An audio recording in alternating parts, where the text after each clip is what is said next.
은혜 받읍시다. 다 잘 될 것입니다. 다 지나갈 것입니다. 할렐루야. 특별히 요한계시록 14장은 14만 4천 명이 등장하는 장이기도 합니다.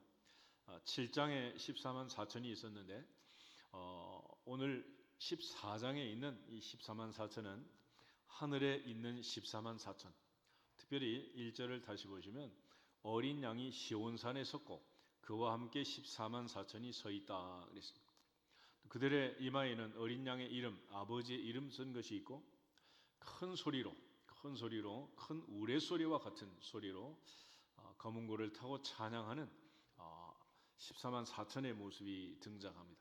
그래서 14만 4천을 소개할 때 14만 4천 외에는 이 노래를 배울 자가 없다라고 말해서 하늘의 찬송, 영원한 찬송, 영원한 천국의 찬양을 부를 수 있는 14만 4천, 하늘에 올라갈 하나님의 백성, 하나님의 보좌와 내 생물과 24장로와 또 그 주위에 서 있는 이 많은 하나님의 백성들, 처음 익은 하나님의 속량을 받은 열매로 어린 양에게 속한 자, 그 입에는 거짓말이 없고 흠이 없는 자들이라고 소개하고 있습니다.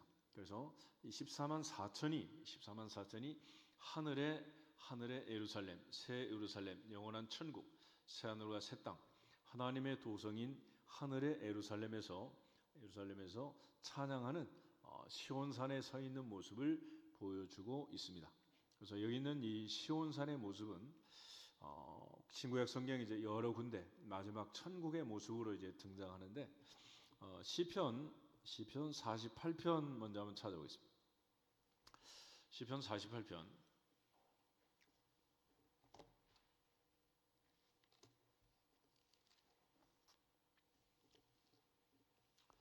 1절부터 8절까지 같이 한번 읽어보십시오. 여호와는 위대하시니 우리 하나님의 성 거룩한 산에서 극진히 찬양 받으시리로다. 터가 높고 아름다워 온 세가 즐거워하며 큰 왕의 성 곧 북방에 있는 시온산이 그러하도다. 하나님이 그 여러 궁중에서 자기를 요새로 알리셨도다. 왕들이 모여서 함께 지나갔으며 그들이 보고 놀라고 두려워 빨리 지나갔도다. 거기서 떨림이 있고 그들을 사로잡으니 고통이 해산하는 여인의 고통 같도다. 주께서 동풍으로 다시스의 배를 깨뜨리시도다. 우리가 들은 대로 만군의 여호와의 성 우리 하나님의 성에서 보았나니 하나님이 이를 영원히 견고하게 하시리로다. 아멘. 시편 48편은 이제 고라 자손들의 시편인데 고라 자손들은 특별히 하나님을 찬양하는 레위 지파에 속한 찬양대를 가진 그런 지파입니다. 그래서 이 고라 자손들이 하나님을 찬양할 때 하나님의 성, 하나님의 거룩한 성, 위대한 성에 대해서 얘기를 합니다. 그래서 여호와는 위대하시니 우리 하나님의 성 거룩한 산에서 극진히 찬양을 받으시리로다. 할렐루야. 그런 차원에서 하나님의 성, 아름다운 성, 비교할 수 없는 큰 왕의 성, 북방에 있는 시온산. 옛날 보던 복음성가 가사 중에도 이런 가사들이 나오는데 하나님의 성, 하나님이 계신 곳, 시온산. 이게 이제 대체로 이제 하나님의 보호자 앞에 영적으로 하나님이 계신 곳, 이걸 시온산이라고. 우리가 특별히 이제 예루살렘이라는 말하고 시온이라는 말이 이제 차이가 있는데 보통 예루살렘이라고 할 때는 정치적으로 왕의 수도가 되고 왕이 다스리는 왕자가 있는 왕이 통치하는 도시, 이게 이제 예루살렘이라고 하고 또 하나님이 다스리는 하나님의 성, 하나님의 보호자가 있고 하나님의 성전이 있고 특별히 하나님의 성전에 지성소가 있는 곳, 이것은 시온성, 시온산이라고 대체로 이제 표시를 합니다. 이사야 24장을 보겠습니다. 이사야 24장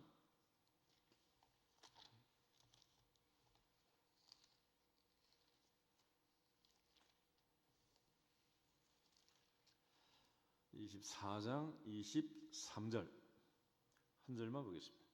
그때 달이 수치를 당하고 해가 부끄러워하리니 이는 만군의 여호와께서 시온산과 예루살렘에서 왕이 되시고 그 장로들 앞에서 영광을 나타내실 것임이라. 아멘. 만군의 여호와가 왕이 되신 곳, 만군의 여호와가 왕이 되시고 모든 장로들 앞에 영광을 나타내실 곳, 그것이 바로 시온산, 곧 예루살렘이다 그랬습니다. 그래서 하나님의 성전이 있는 시온산, 지성소가 있는 그곳에서 하나님은 만왕의 왕으로 만주의 주로 자기를 선포하시고 또 자기를 드러내시고 영광을 받으실 것이다. 그래서 하나님이 영광을 받는 곳, 하나님이 영원한 왕으로 선포되시고 다스리는 곳, 그것이 바로 시온산, 하나님의 성전이 있는 지성소라는 것을 강조합니다. 요엘서 2장을 다시 보겠습니다. 호세아, 요엘, 아모스. 요엘서 2장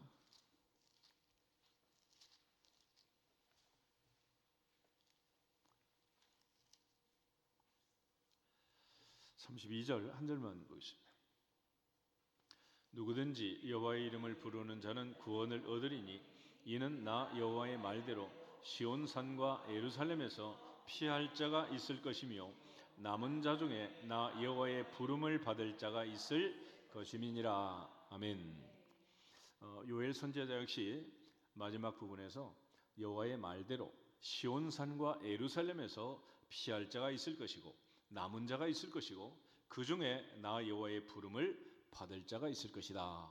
그래서 마지막 남은 자, 최후의 남은 자, 구원받은 자, 천국 백성으로 하나님 앞에 서는 자, 그가 있을 자리는 시온산 예루살렘이다. 그래서 이스라엘 백성들은 세상의 중심은 이스라엘이고 이스라엘 중심은 예루살렘이고 예루살렘의 중심은 성전이고 성전의 중심은 지성소라고 있습니다. 바로 하나님의 지성소가 있는 시온산, 그것이 바로 하나님의 보좌가 있고 하나님의 백성들이 있는 장차 14만 4천이 하나님의 영원한 영광을 찬양할 곳, 그것이 바로 시온산이라고 표시를 하고 있는 것입니다. 요엘 다음에 오바댜가 있는데 호세아, 요엘, 아모스, 오바댜를 한번 보겠습니다.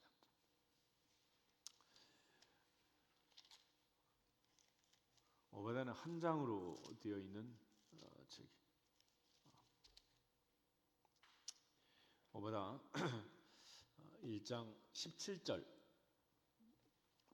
21절 말씀까지 같이 한번 보겠습니다.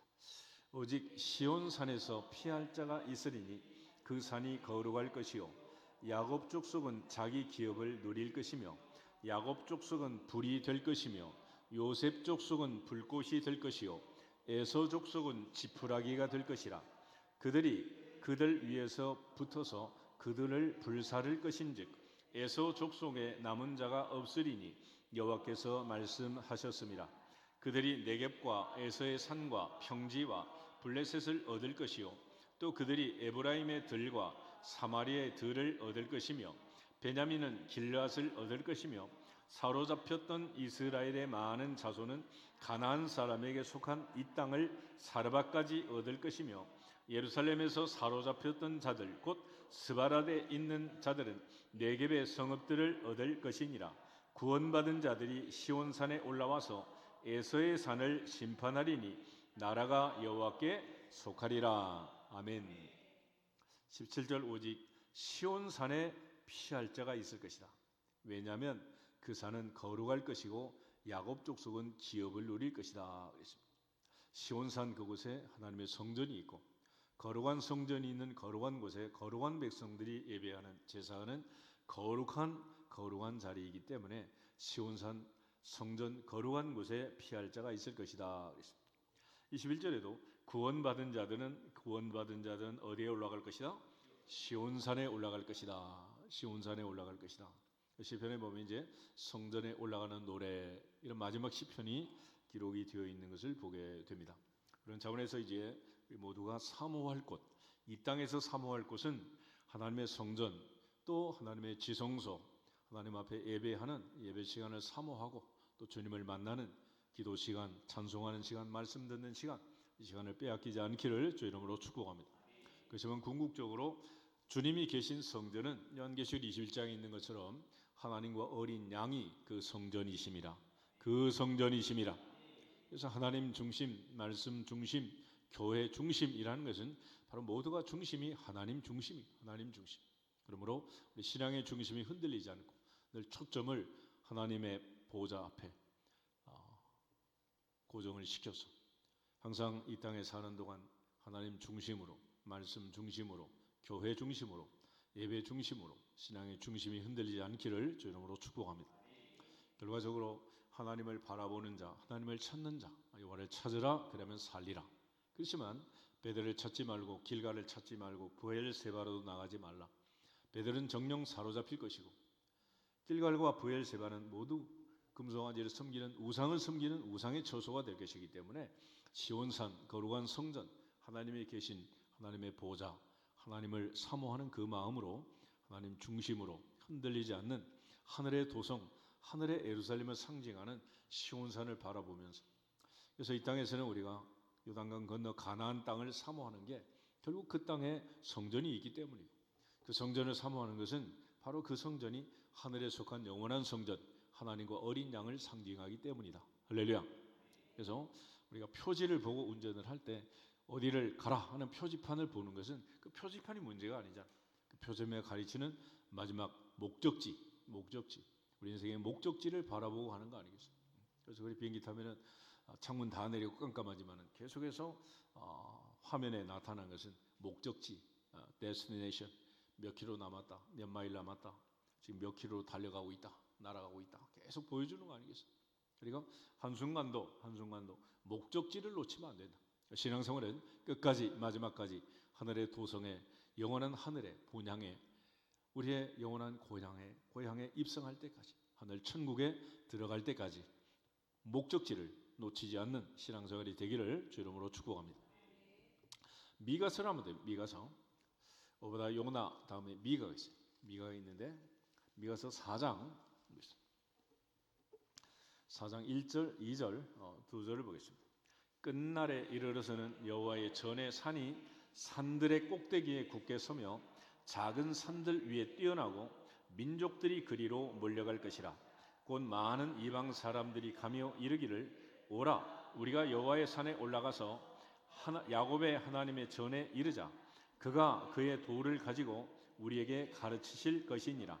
우리가 그의 길로 행하리라 하리니 이는 율법이 시온에서부터 나올 것이요 여호와의 말씀이 예루살렘으로부터 나올 것임이라. 아멘. 끝날에 이르러서는 이 말은 끝까지, 마지막까지, 최후까지 여호와의 전에 산이 산들의 꼭대기에 굳게 설 것이다. 그래서 하나님의 성전, 하나님의 전이 굳건히 견고히 서고 바로 하나님 계신 곳, 하나님과 어린 양이 그 성전인 새하늘과 새 땅, 그 땅을 향해서 모든 민족이 그리로 몰려갈 것이다. 많은 이방이 가며 이르기를 오라 우리가 여호와의 산에 올라가 야곱의 하나님의 성전에 이르자. 그가 그의 도를 우리에게 가르치실 것이다.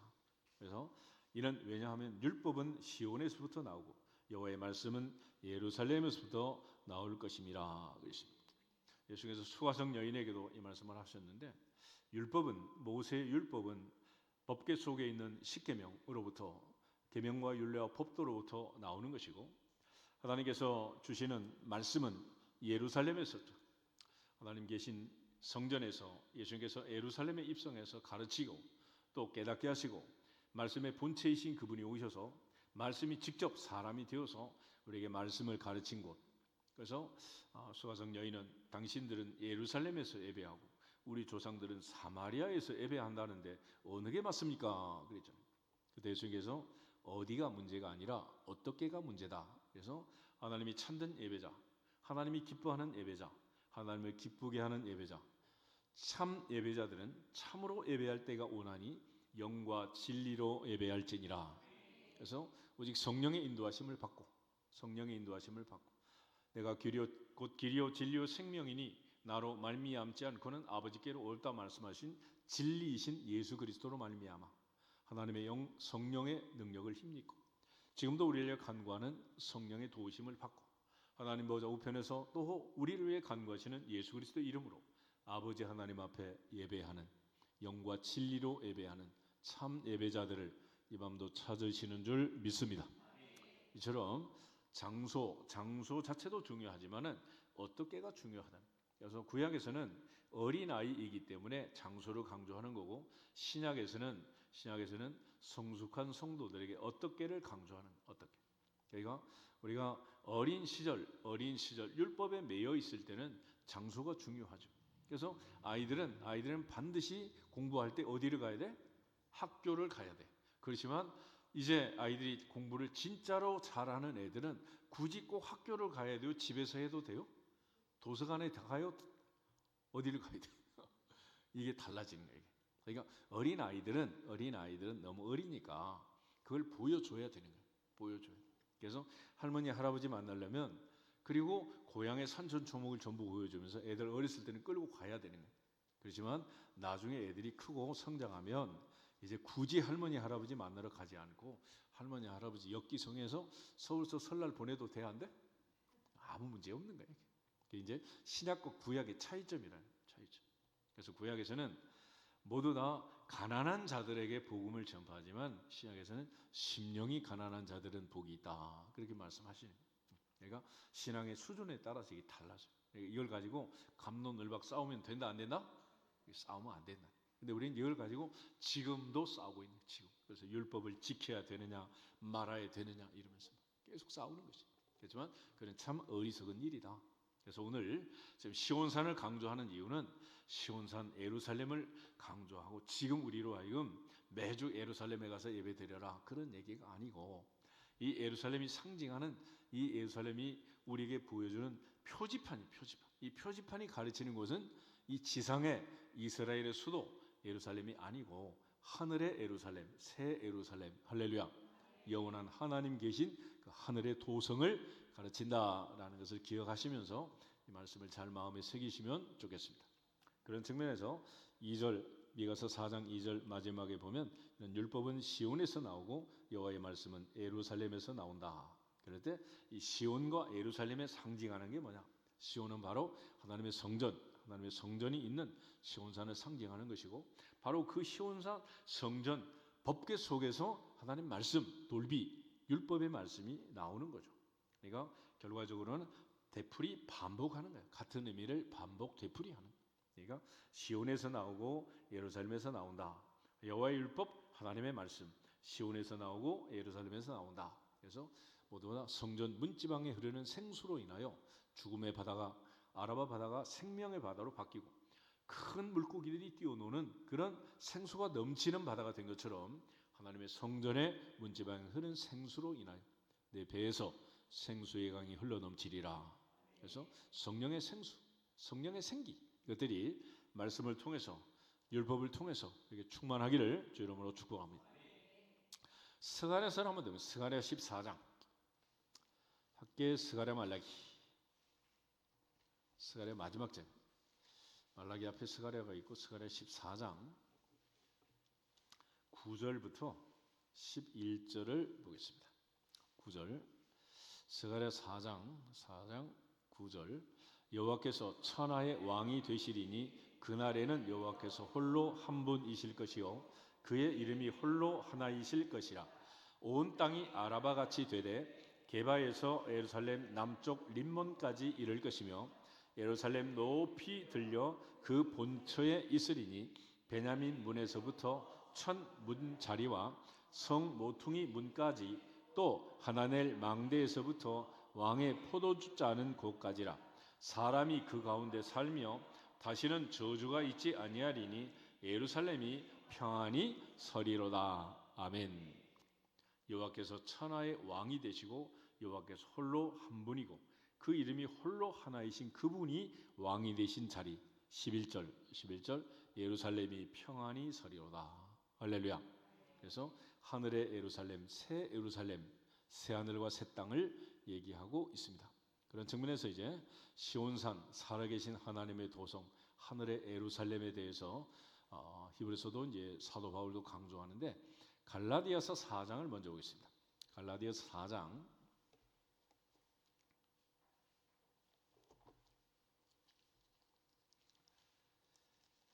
갈라디아서 4장 26절 26절부터 29절을 보도록 하겠습니다. 갈라디아서 4장 26절부터 29절까지. 오직 위에 있는 예루살렘은 자유자니 곧 우리 어머니라. 기록된 바 잉태하지 못한 자여 즐거워하라. 산고를 모르는 자여 소리 질러 외치라. 이는 홀로 사는 자의 자녀가 남편이 있는 자녀의 자녀보다 많음이라 하였으니 형제들아 너희는 이삭과 같이 약속의 자녀라. 그러나 그때의 육체를 따라 난 자가 성령을 따라 난 자를 박해한 것 같이 이제도 그러하도다. 아멘. 이스마엘이 이삭을 놀려 먹었잖아요, 그죠? 그것처럼 지금도 그렇다는 거예요. 그런데 26절 오직 위에 있는 예루살렘은 자유자니 곧 우리 어머니다. 그래서 사라 할머니에 비유하고 있습니다. 그래서 이 표현을 보면 위에 있는 예루살렘, 위에 있는 예루살렘. 예루살렘은 지상의 예루살렘이 아니라 하늘의 도성, 하나님의 나라, 천국을 얘기하는 천국. 히브리서 12장을 보겠습니다. 히브리서 12장. 히브리서 기자가 이제 히브리인들에게 보낸 편지가 이제 히브리서인데, 히브리서 기자는 이 땅의 예루살렘이 아니라 하늘의 예루살렘을 얘기합니다. 히브리서 12장 22절부터 24절까지 보겠습니다. 그러나 너희가 이른 곳인 시온산과 살아계신 하나님의 도성인 하늘의 예루살렘과 천만 천사와 하늘에 기록된 장자들의 모임과 교회와 만민의 심판자이신 하나님과 및 온전하게 된 의인의 영들과 새 언약의 중보자이신 예수와 및 아벨의 피보다 더 나은 것을 말하는 뿌린 피니라. 아멘. 곧 십자가에 돌아가신 예수 그리스도의 피, 영원하신 피, 죄 없는 어린 양의 피, 그 피로 우리가 구속 고체 사함을 받아 하나님의 자녀가 된 줄로 믿습니다. 그래서 오늘 히브리서까지 이제 보았는데, 다시 요한계시록 14장을 보시면 1절에 14만 4천이 서 있는 곳, 내가 보니 어린 양이 어디에 서 있고 시온산에 서 있고 14만 4천이 또 거기 시온산에 서 있고 그들의 이마에는 어린 양과 또 아버지의 이름 쓴 것이 있고, 특별히 4절 끝에 가면 처음 익은 열매, 속량함을 받아 처음 익은 열매로 하나님과 어린 양에게 속한 자들이니 그 입에는 거짓말이 없고 흠이 없는 자들이다. 그래서 그 14만 4천에 대한 말씀이 7장에 이어서 이제 14장에 기록이 되어 있습니다. 여기가 천국에 가는 하나님의 백성들은 완전수. 그래서 하나님께서 12 곱하기 12 곱하기 1000, 그래서 14만 4천이 되는데, 이들은 하나도 빠짐없이, 하나님의 택한 자들은 하나도 빠짐없이 다 구원받기를 원하시고 구원받게 될 줄로 믿습니다.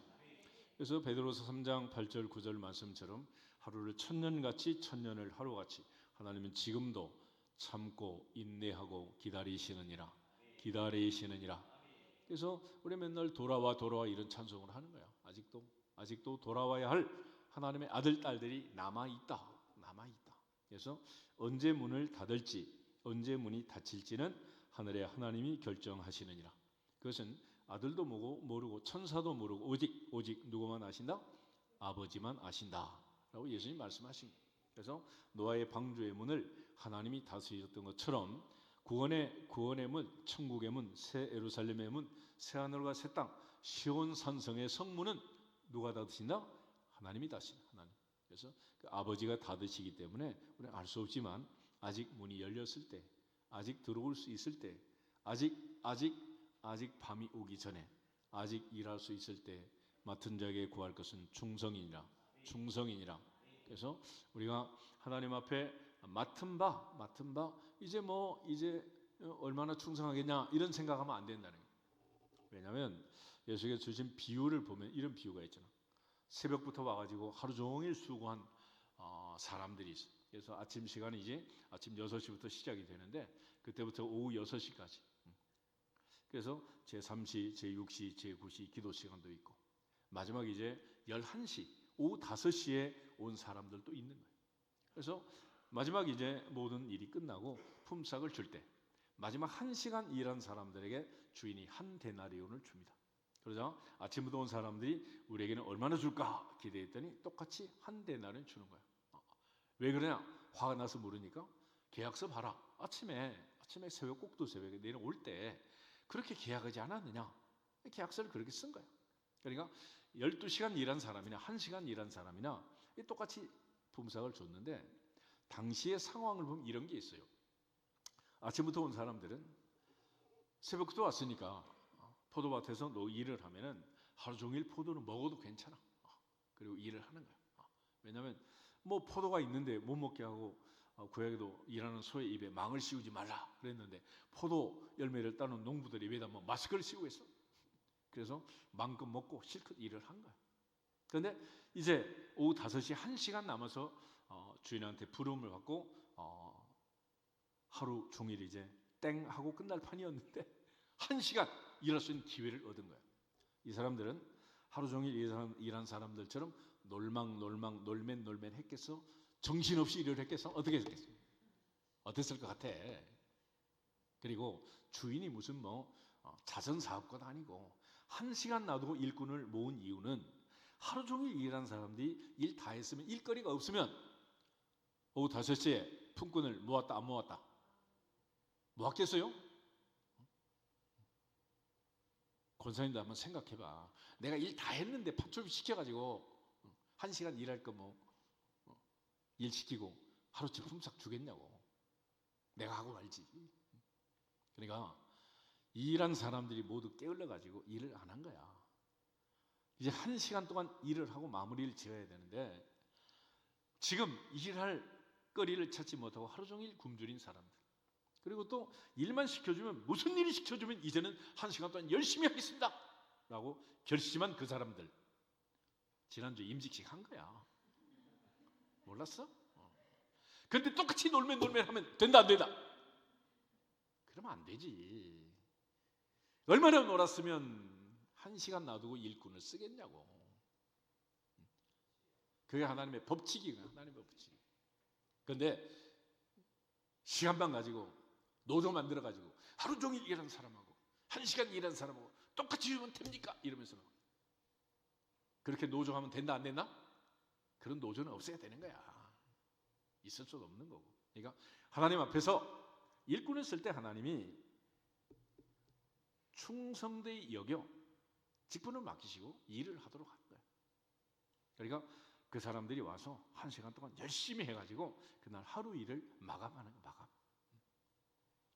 주인이 무슨 장사하는 장사꾼이 자선사업가냐고 머리가 돌멩이겠어요? 그러지 않지. 그래서 그들의 마음을 보는 거야. 마음을. 그래서 하루 종일 먹고 배불러가지고 놀고 지금 포도에 취해가지고 지금 저기서 잠자고 있고 이런 애들만 품삯 받으러 오라 그래도 막 취해가지고 있는 이런 애들 틈바구니에서 1시간 들어가서 일을 깔끔하게 마무리한 그 일꾼들에게 똑같이 한 데나리온을 주는 거예요. 그러니까 일이라는 것은 시간도 있지만 일의 질이 중요해요. 질. 양이 있지만 질이 중요한 거 아니겠어요? 그래서 우리가 오병이의 기적이 하나님께서 놀랍게 5,000배로 뻥튀기라는 양의 변화라면 물이 포도주로 바뀐 거는 퀄리티, 질이 바뀐 거 아니겠어요? 질이. 그래서 우리 모두가 다 이제는 아이들처럼 하늘에 10cm 키는 클 수 없지만은 하나님의 은혜 안에서 성령 안에서 그야말로 퀄리티가 바뀌어가지고 세상 말로 고급지게 품이 있게 할렐루야 충성하시기를 주 이름으로 축복합니다. 그래야 되는 거지. 맨날 목사님 대접하는데 풀빵만 갖다가 막 산더미처럼 먹이면 되겠어 이게. 그래도 되는 것도 아니야. 그러니까 모든 것이 하나님 보시기에 어떠한가 이게 이제 중요한 거지. 그래서 이제 천사가 복음을 전하는데 지금 봤던 것처럼 첫 번째 천사는 영원한 복음을 복음. 모든 민족, 종족, 방언, 백성에게 전할 영원한 복음. 할렐루야. 그리고 두 번째 천사는 큰 성 바벨론이여 내가 무너졌다라고 심판을 선포합니다. 그러니까 구원의 메시지와 두 번째는 심판의 메시지를 선포하고 세 번째는 큰 우상 짐승에게 표를 받지 않는 자들 그들은 모두가 다 12절 성도들의 인내가 여기 있나니 그들은 하나님의 계명과 예수에 대한 믿음을 지킨 자들이다. 할렐루야. 그래서 하나님께서 그들에게 은혜를 주시는 거예요. 그러니까 끝까지 신앙생활을 하면서 진리의 복음, 생명의 복음, 이 복음이 전파되고 또 구원의 복음, 심판의 복음이 전파되는 그 사이에서 성도들이 할 일은 뭐냐? 인내하는 거다. 그리고 끝까지 믿고 지키는 것이다. 그래서 믿음의 결국은 영혼의 구원이고 계시록은 계속해서 이 두 가지를 강조하고 있음을 보게 됩니다. 그래서 13장 10절 다시 한번 13장 10절 사로잡힐 자는 사로잡혀 갈 것이요 칼에 죽을 자는 마땅히 칼에 죽을 것이니 성도들의 인내와 믿음이 여기 있느니라. 아멘. 마지막 성도들의 인내와 믿음이 여기 있다. 그래서 우리가 끝까지 마지막까지 인내를 온전히 이루고 인내로서 열매를 맺고 인내로서 하나님께 영광을 돌리고 인내하는 자가 복이 있다 하신 말씀처럼 욥의 인내를 듣고 주께서 주신 갑절의 은혜를 보았다. 그러므로 마침내 갑절의 복을 주실 때까지 인내하고 믿음을 지켜내기를 주 이름으로 축복합니다. 그래서 우리에게 가장 중요한 두 가지는 인내와 믿음이다. 그래서 오직 믿음으로 구하고 조금 넘어가지 말라, 의심하지 말아라. 그러십니다. 그래서 오늘 이제 마지막 14절부터 20절에 보면 마지막 수학에 대한 내용, 수학. 이거는 이제 우리가 세상에서도 추수라는 것은 알곡과 가라지를 구별하는 거 아니겠어요? 예수님께서도 가라지가 자라는 들판을 보면서 제자들이 가서 뽑을까요? 그러니까 내버려 둬라. 언제까지?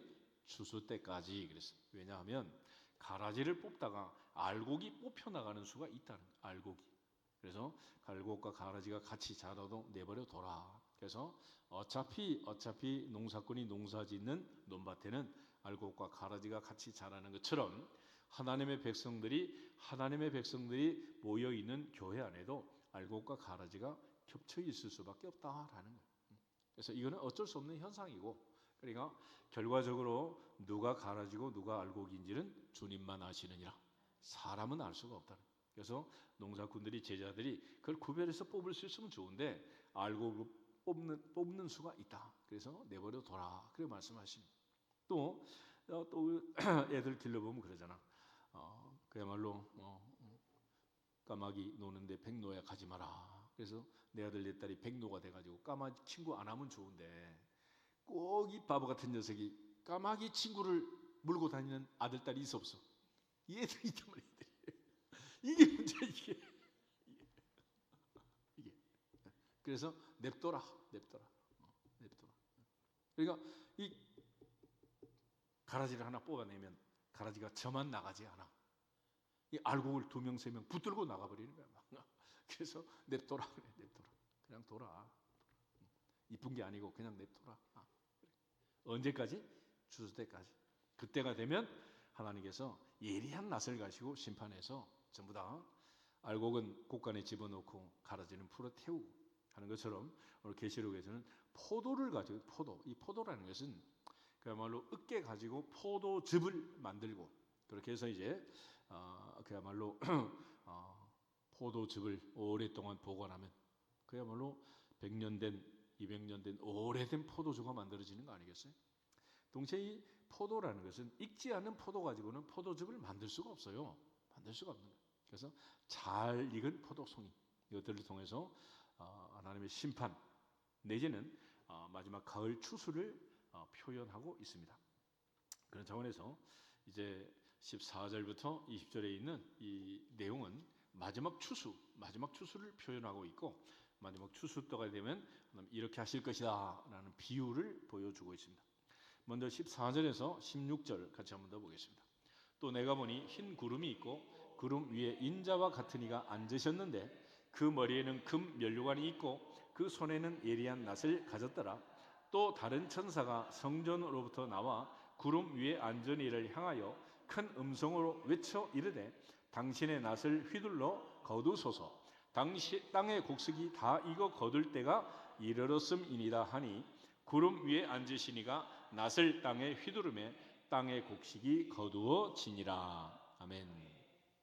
이러면 예리한 낫을 가진 구름 위에 앉아 있는 인자와 같은 이에게 다른 천사가 나와서 거둘 때가 됐습니다라고 얘기를 하는 거예요. 거둘 때가 됐습니다.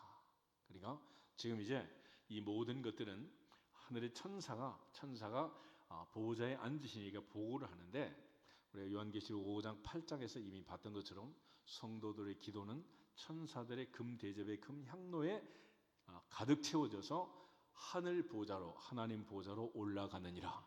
같은 말이에요. 그러니까 지금 빨리 추수해 주세요 하는 것은 이 땅에서 사는 하나님의 백성들의 기도, 특별히 어떨 때는 억울한 사람들의 기도가 있다. 그 기도가 올라가서 하늘로부터 추수가 시작이 되고 하나님의 응답이 내려오고 하나님의 보좌로부터 심판이 이루어진다라는. 그래서 우리가 신앙 고백할 때도 그곳으로부터 저리로서 산자와 죽은 자를 뭐하러 오신다? 심판으로 오신다 그랬는데, 심판은 하나님의 보좌를 향한 성도들의 기도가 차면 그 기도에 대한 응답으로 주님이 마침내 심판으로 오신다. 그러니까 우리의 기도는 응답 안 되는 게 없다. 원수가 없는 것을 하나님께 맡기고, 원수가 줄이거든 먹이고 목마르거든 마시게 하고, 핍박하는 자 원수라도 저주하지 말고 축복해라 그랬는데, 우리 늘 하나님께 맡기고 기도하면 반드시 들으시고 응답하시는 하나님께서 이처럼 예리한 낯을 가지고 심판을 진행하는 것처럼 반드시 우리의 기도는 응답될 줄로 믿습니다. 계시록 20장 잠깐 보시면 4절부터 6절에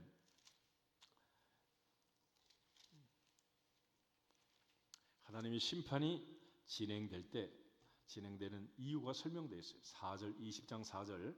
또 내가 보호자들을 보니 거기에 앉은 자들이 있어 심판하는 권세를 받았더라. 또 내가 보니 예수를 증언함과 하나님의 말씀 때문에 목배임을 당한 자들의 영혼들과 또 짐승과 그의 우상에게 경배하지 아니하고 그들의 이마와 손에 그의 표를 받지 아니한 자들이 살아서 그리스도와 더불어 1000년 동안 왕노릇하니 그 나머지 죽은 자들은 1000년이 차기까지 살지 못하리라. 이는 첫째 부활이라. 이 첫째 부활에 참여한 자들은 복이 있고 거룩하도다. 둘째 사망이 그들을 다스리는 권세가 없고 도리어 그들이 하나님과 그리스도의 제사장이 되어 1000년 동안 그리스도와 더불어 왕노릇 하리로다. 아멘.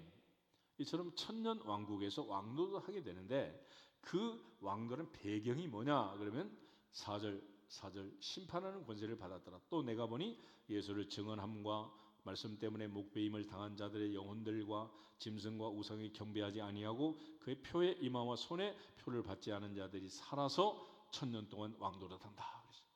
그러니까 이들의 모든 간구와 부르짖음과 아픔과 고통과 애통함이 올라가서 마침내 응답되고, 그 응답의 끝자락에 하나님께서 이 땅에 심판하기 위하여, 산자 죽은 자를 심판하기 위하여 예수님 보내시고, 예수님이 심판주로 오시는 거예요. 그 바로 이제 요한계시록 19장 11절부터 16절 보면 만왕의 왕이요 만주의 주다, 이런 주님의 이름을 쓰고 주님이 이 땅에 임하신다. 그렇게 해서 이제 심판이 진행이 되는 것입니다. 그러니까 하나님의 심판, 이 심판은 그냥 되는 것이 아니고 성도들의 기도의 응답이다라는 걸 아시죠. 그래서 천사들이 하나님 보호자에 보고를 하고 하나님의 보호자로부터 때가 되었다. 그렇게 이제 확신이 서면 추수가 시작이 되는데, 추수의 시작과 끝, 그것도 우리가 결정하는 게 아니고 오직 한 분, 하늘의 하나님만 결정하시느니라. 그래서 거기도 보면 마지막에 16절에 구름 위에 앉으시니가 낫을 땅의 휘두름에 곡식이 거두어지니라. 이건 전부 다 수동태로, 피동태로 그렇게 되어 있는 거예요. 그러니까 우리가 하는 게 아니고 이건 누가 하시는 거다? 하나님이 하시는 거다. 하나님. 그러니까 심판하시는 것도 추수하는 것도 모든 결정을 하고 상을 주고 심판을 하고 하는 이 모든 일이 전능자의 손에 있다라는 것입니다. 그 다음에 17절부터 20절 4절을 마지막 다시 보고 기도하겠습니다. 또 다른 천사가 하늘에 있는 성전에서 나오는데 역시 예리한 낫을 가졌더라. 또 불을 다스리는 다른 천사가 제단으로부터 나와 예리한 낫을 가진 자를 향하여 큰 음성으로 불러 이르되 내 예리한 낫을 휘둘러 땅에 포도 송이를 거두라. 그 포도가 익었느니라 하더라. 천사가 낫을 땅에 휘둘러 땅에 포도를 거두어 하나님의 진노의 포도주 틀에 던짐에 성 밖에서 그 틀이 밟히니 틀에서 피가 나서 말 굴레까지 닿았고 1600 스타디온에 퍼졌더라. 아멘. 이번에는 천사 중에 불을 다스리는 천사가 이 모든 일을 진행한다 그랬습니다. 다시 말해서 앞으로 있을 심판은 노아 시대의 물 심판이 아니고 이제 불 심판이 임할 것이다라는 불 심판. 그러니까 우리가 이제 앞으로 있을 심판은 이 불을 다스리는 천사, 불과 연결이 되어 있다는 사실을 생각하면 물 속에서 노아의 방주 때 많은 생명이 죽어갔던 것과는 비교할 수 없는 큰 고통과 아픔이 있을 것이다라는 큰 고통과 아픔이 있을 것이다. 고린도전서 3장 잠깐 하고 있습니다. 고린도전서 3장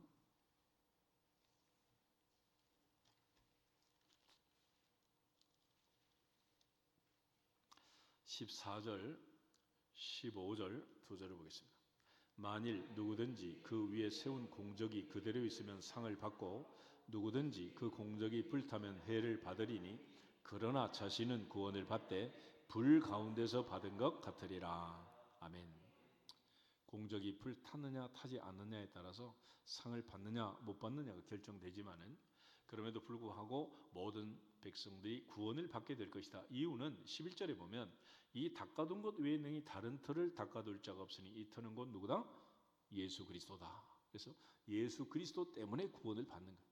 그 위에 금이나 은이나 보석으로 집을 지은 자, 나무나 집이나 풀로 집을 지은 자, 불로 공적을 사를 때 공적이 다 없어지는 자, 그대로 남아있는 자 두 그룹으로 바뀌겠지만은 나누겠지만은 그러나 중요한 것은 그 터 때문에 누구든지 구원을 받게 되는데 마지막 그러나 자신은 구원을 받되 어디에서? 불 가운데서 구원을 받은 것 같으리라. 할렐루야. 그래서 마지막 심판은 마지막 구원은 불과 연결이 되어 있다. 불.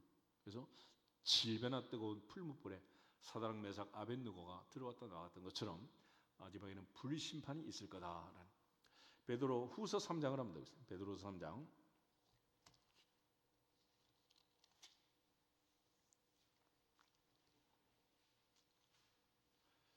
8절에서 13절을 보겠습니다.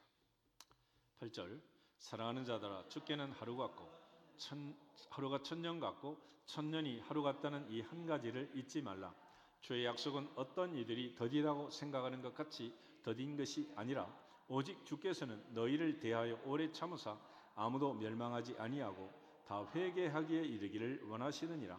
그러나 주의 날이 도둑같이 오리니 그 날에는 하늘이 큰 소리로 떠나가고 물질이 뜨거운 불에 풀어지고 땅과 그 중에 있는 모든 일이 드러나리로다. 모든 것이 이렇게 풀어지리니 너희가 어떠한 사람이 되어야 마땅하냐? 거룩한 행실과 경건함으로 하나님의 날이 임하기를 바라보고 간절히 사모하라.